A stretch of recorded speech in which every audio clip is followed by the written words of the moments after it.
Bonjour Guillaume. Bonjour Olivier.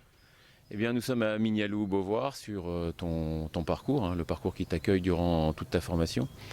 Et nous sommes donc en deuxième année. C'est ça, ouais, en deuxième année, donc 2017-2019, formation intendant. Voilà, et donc qu'est-ce que tu penses de ces 2 années alors, passées ici? Alors, j'ai commencé ici pour faire cette formation, donc j'ai énormément appris. Donc, j'avais appris déjà pas mal de pratiques en tant que j'ai fait jardinier. Donc j'ai fait plusieurs golfs et en fait je me suis retrouvé ici pour faire la formation intendant. Et donc c'était un très bon complémentaire avec la théorie de l'école et la pratique sur le golf où j'ai vraiment pu apprendre énormément avec plein de problématiques comme tous les golfs ont, où j'ai pu mettre toute ma théorie en pratique. Donc c'était vraiment très bien, pour l'instant en tout cas. Dis-moi Guillaume, donc là tu vas bientôt présenter l'examen et qu'est-ce que tu comptes faire ensuite? Bah, du coup, moi, ce qui m'intéresserait serait toujours évidemment rester dans le golf, parce que c'est quand même un métier qui me plaît énormément, donc c'est devenu une passion. Donc j'aimerais rester là-dedans. Après, on va voir ici ce qu'on peut me proposer, sinon on cherchera ailleurs. Et puis je pense que moi, ce qui m'intéresserait, c'est forcément d'être intendant, m'occuper à plein temps d'un parcours, faire vraiment mettre mes idées et mes convictions en pratique, faire le mieux possible avec ce qu'on a sur un beau parcours, quoi. Donc si on revient à la genèse, qu'est-ce qui t'a amené en fait à faire ce métier?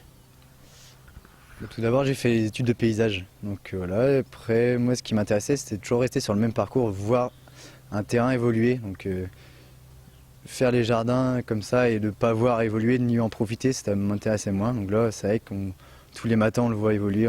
Dès qu'on fait quelque chose, on le ressent. On sent qu'on travaille pour quelque chose, pour quelqu'un. Puis voilà, après le golf, j'aime le sport, donc le golf, c'est très bien. Et voilà, c'est hyper naturel, c'est vraiment diversifié, on touche à tout, donc on s'ennuie jamais sur un terrain de golf. Et puis c'est ça, on profite de son parcours, c'est un peu comme son jardin, comme si on entraînait son jardin, quoi.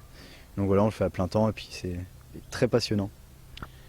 Oui, parce qu'en fait, l'image qu'on en a, et notamment de l'extérieur, c'est que le jardinier de golf a une activité essentiellement de tonte.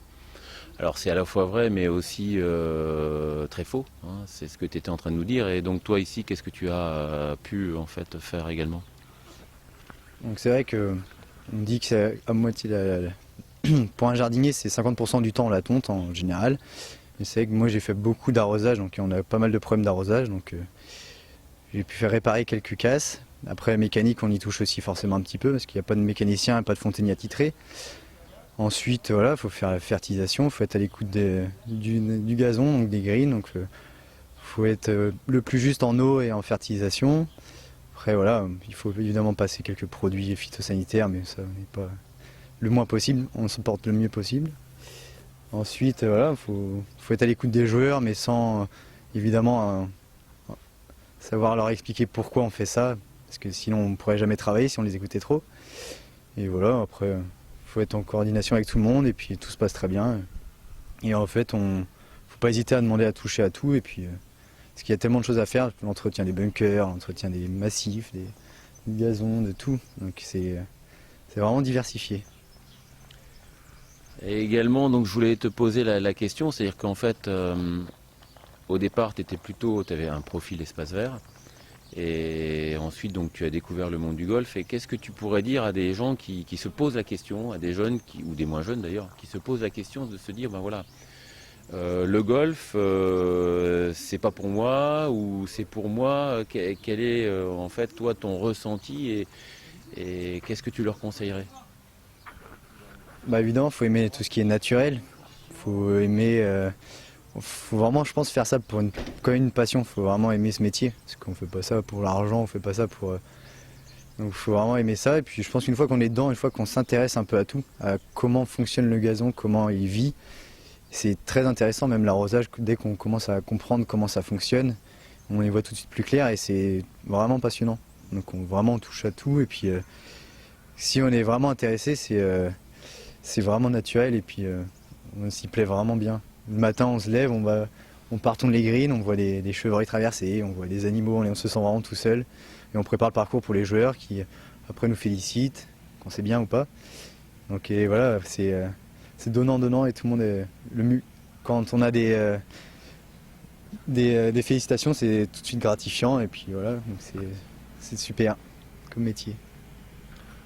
Eh bien, merci Guillaume pour tes conseils et puis également pour ton feedback par rapport à la formation. J'en profite aussi pour te souhaiter un bon anniversaire. Merci, c'est gentil. Oui, trop vite, toujours.